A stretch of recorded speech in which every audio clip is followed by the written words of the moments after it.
So people want a lot of things out of life, but I think more than anything else, they want happiness. Aristotle called happiness the chief good, the end towards which all other things aim.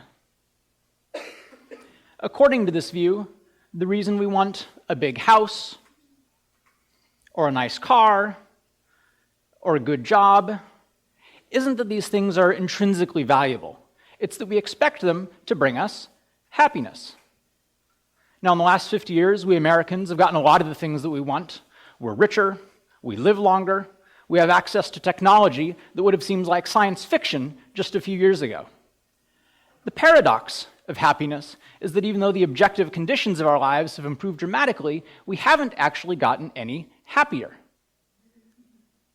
Maybe because these conventional notions of progress haven't delivered big benefits in terms of happiness, there's been an increased interest in recent years in happiness itself.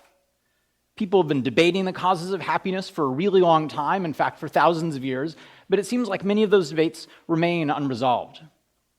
Well, as with many other domains in life, I think the scientific method has the potential to answer this question. In fact, in the last few years, there's been an explosion in research on happiness. For example, we've learned a lot about its demographics, how things like income and education, gender and marriage relate to it. But one of the puzzles this has revealed is that factors like these don't seem to have a particularly strong effect. Yes, it's better to make more money rather than less, or to graduate from college instead of dropping out, but the differences in happiness tend to be small. Which leaves the question, what are the big causes of happiness? I think that's a question we haven't really answered yet, but I think something that has the potential to be an answer is that maybe happiness has an awful lot to do with the contents of our moment-to-moment experiences. It certainly seems as we're going about our lives that what we're doing, who we're with, what we're thinking about have a big influence on our happiness, and yet these are the very factors that have been very difficult, in fact almost impossible for scientists to study. A few years ago, I came up with a way to study people's happiness, moment to moment, as they're going about their daily lives on a massive scale all over the world, something we'd never been able to do before. Called trackyourhappiness.org, it uses the iPhone to monitor people's happiness in real time. How does this work? Basically, I send people signals at random points throughout the day, and then I ask them a bunch of questions about their moment-to-moment experience at the instant just before the signal. The idea is that if we can watch how people's happiness goes up and down over the course of the day, minute to minute in some cases, and try to understand what people are doing, who they're with, what they're thinking about, and all the other factors that describe our day, how those might relate to those changes in happiness, we might be able to discover some of the things that really have a big influence on happiness. We've been fortunate with this project to collect quite a lot of data, a lot more data of this kind than I think has ever been collected before. Over 650,000 real-time reports from over 15,000 people. And it's not just a lot of people, it's a really diverse group. People from a wide range of ages, from 18 to late 80s, a wide range of incomes, education levels, people who are married, divorced, widowed, etc. They collectively represent every one of 86 occupational categories and hail from over 80 countries. What I'd like to do with the rest of my time with you today is talk a little bit about one of the areas that we've been investigating, and that's mind wandering.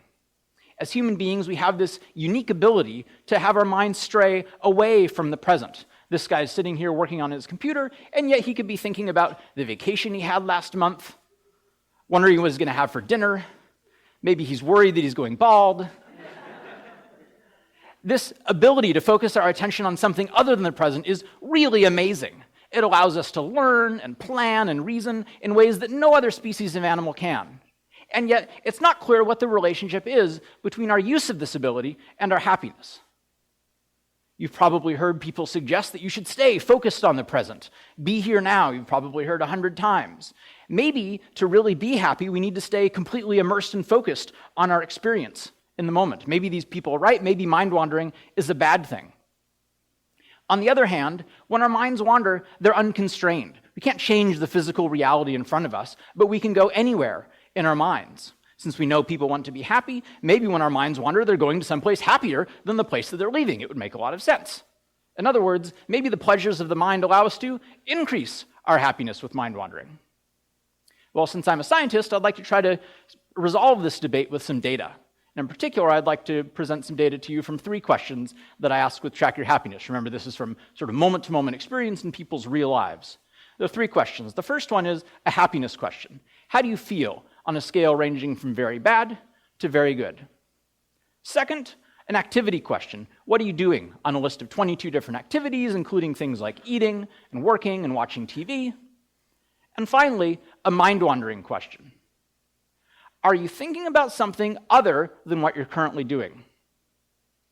People could say no, in other words, I'm focused only on my task, or yes, I am thinking about something else, and the topic of those thoughts are pleasant, neutral, or unpleasant.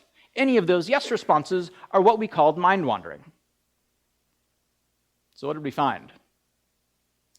This graph shows happiness on the vertical axis, and you can see that bar there representing how happy people are when they're focused on the present, when they're not mind-wandering. As it turns out, people are substantially less happy when their minds are wandering than when they're not. Now you might look at this result and say, okay, sure, on average people are less happy when they're mind-wandering, but surely when their minds are straying away from something that wasn't very enjoyable to begin with, at least then mind-wandering should be doing something good for us. Nope. As it turns out, people are less happy when they're mind-wandering no matter what they're doing. For example, people don't really like commuting to work very much. It's one of their least enjoyable activities, and yet they are substantially happier when they're focused only on their commute than when their mind is going off to something else. It's amazing. So how could this be happening? I think part of the reason, a big part of the reason, is that when our minds wander, we often think about unpleasant things, and they are enormously less happy when they do that. Our worries, our anxieties, our regrets. And yet, even when people are thinking about something neutral, they're still considerably less happy than when they're not mind-wandering at all. Even when they're thinking about something they would describe as pleasant, they're actually just slightly less happy than when they aren't mind-wandering. If mind-wandering were a slot machine, it would be like having the chance to lose $50, $20, or $1, right? You'd never want to play. So I've been talking about this, suggesting perhaps that mind-wandering causes unhappiness, but all I've really shown you is that these two things are correlated. It's possible that's the case, but it might also be the case that when people are unhappy, then they mind-wander. Maybe that's what's really going on. How could we ever disentangle these two possibilities? Well, one fact that we can take advantage of, I think a fact you'll all agree is true, is that time goes forward, not backward, right? The cause has to come before the effect. We're lucky in this data, we have many responses from each person. And so we can look and see, does mind-wandering tend to precede unhappiness, or does unhappiness tend to precede mind-wandering, to get some insight into the causal direction. As it turns out, there is a strong relationship between mind-wandering now and being unhappy a short time later, consistent with the idea that mind-wandering is causing people to be unhappy. In contrast, there's no relationship between being unhappy now and mind-wandering a short time later. In other words, mind-wandering very likely seems to be an actual cause and not merely a consequence of unhappiness. A few minutes ago, I likened mind-wandering to a slot machine you'd never want to play. Well, how often do people's minds wander? Turns out they wander a lot. In fact, really a lot. 47% of the time, people are thinking about something other than what they're currently doing.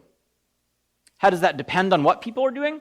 This shows the rate of mind wandering across 22 activities, ranging from a high of 65% when people are taking a shower, brushing their teeth, to 50% when they're working, to 40% when they're exercising, all the way down to this one short bar on the right that I think some of you are probably laughing at. 10% of the time, people's minds are wandering when they're having sex. But there's something I think that's quite interesting in this graph, and that is, basically, with one exception, no matter what people are doing, they're mind-wandering at least 30% of the time, which suggests, I think, that mind-wandering isn't just frequent, it's ubiquitous. It pervades basically everything that we do. In my talk today, I've told you a little bit about mind-wandering, a variable that I think turns out to be fairly important in the equation for happiness. My hope is that over time, by tracking people's moment-to-moment happiness and their experiences in daily life, we'll be able to uncover a lot of important causes of happiness. And then in the end, a scientific understanding of happiness will help us create a future that's not only richer and healthier, but happier as well. Thank you.